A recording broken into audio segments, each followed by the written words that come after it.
aujourd'hui, de plus en plus, les Burkinabés comprennent que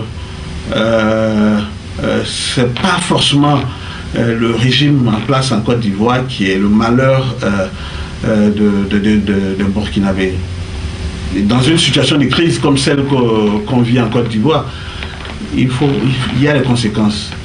Hein, les conséquences sont de tous ordres parce qu'il y en a qui peuvent profiter de cela, hein, pour jeter le discrédit sur le régime en place, hein, parce que c'est le pouvoir actuel qui a la responsabilité de tous ceux qui vivent sur son territoire, hein, là où il a le territoire qu'il gère. Donc s'il y a mort d'homme, on accuse tout de suite le pouvoir en place, ça c'est normal.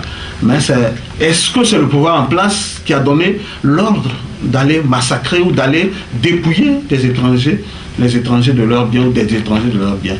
Bon, c'est vrai, et le pouvoir en place ici a aussi sa part de responsabilité, parce que c'est lui qui devait quand même mettre les garde-fous en place afin que ceux-là qui vivent sur son territoire, hein, ne soient pas menacés d'une façon ou d'une autre. Comment l'action des jeunes, ce qu'on appelle les jeunes patriotes en Côte d'Ivoire, est perçue là-bas au Burkina Faso? Au Burkina, il faut le dire, il y a une majorité quand même qui perçoit quand même d'un mauvais œil, hein, la façon les actions des jeunes patriotes de Côte d'Ivoire. Je dis que, moi, à mon avis, les jeunes patriotes ne sont pas parvenus, dès le départ, à communiquer de façon que l'opinion étrangère comprenne, hein, ces actions dans cette crise-là.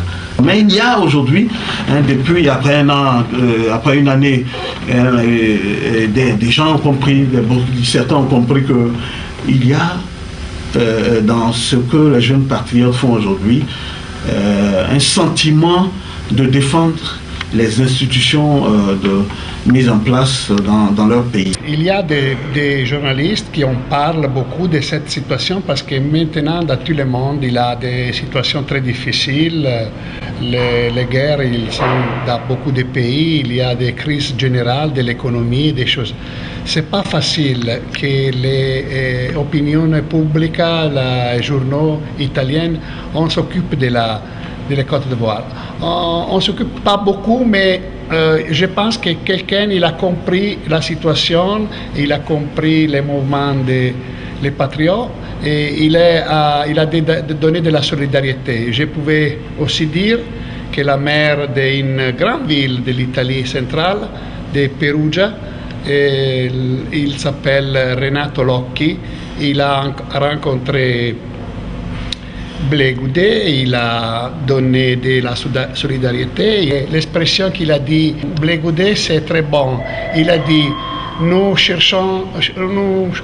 voulons la France comme partenaire, pas comme un pays qui doit dominer la Côte d'Ivoire. Je pense que c'est ça la philosophie des mouvements des jeunes patriotes. Les jeunes patriotes qui sont là, qui se battent pour un certain nombre de principes, pour un idéal assez enchanteur. Je pense quelque part dans le continent et quelque part dans le monde, leur action est tout simplement incomprise par certains. C'est vrai, quand tu viens en Côte d'Ivoire, tu peux louer leur action parce qu'il faut un certain nombre de principes. C'est-à-dire c'est quoi? C'est l'état de droit, c'est la démocratie, c'est les droits de l'homme, c'est la diversité culturelle. C'est ce qui fait que je ne pense pas qu'il y ait une opposition entre ces jeunes patriotes-là et peut-être certains pays comme la France ou bien certaines organisations comme les Nations Unies qui préservent tout simplement et qui souhaitent peut-être préserver la paix un peu partout à travers le monde. Donc quelque part il y a de l'incompréhension, mais je crois peut-être que les nuages sont en train de se dissiper et que dès qu'on arrive en Côte d'Ivoire, quand on les rencontre, quand on les fréquente, on comprend que c'est des gens nourris à une certaine sève. C'est des gens convaincus dans leur action, qui se battent pour la tolérance, qui se battent pour la démocratie, qui se battent tout simplement pour une Afrique vivante et vibrante. Ils souhaitent être des Africains debout. Donc aujourd'hui, ils pensent que, à la lumière du combat qui a été mené par d'autres, comme les Kwame Nkrumah, les Patrice Lumumba, ils se doivent aujourd'hui de dire non quand ils doivent dire non. Afrique.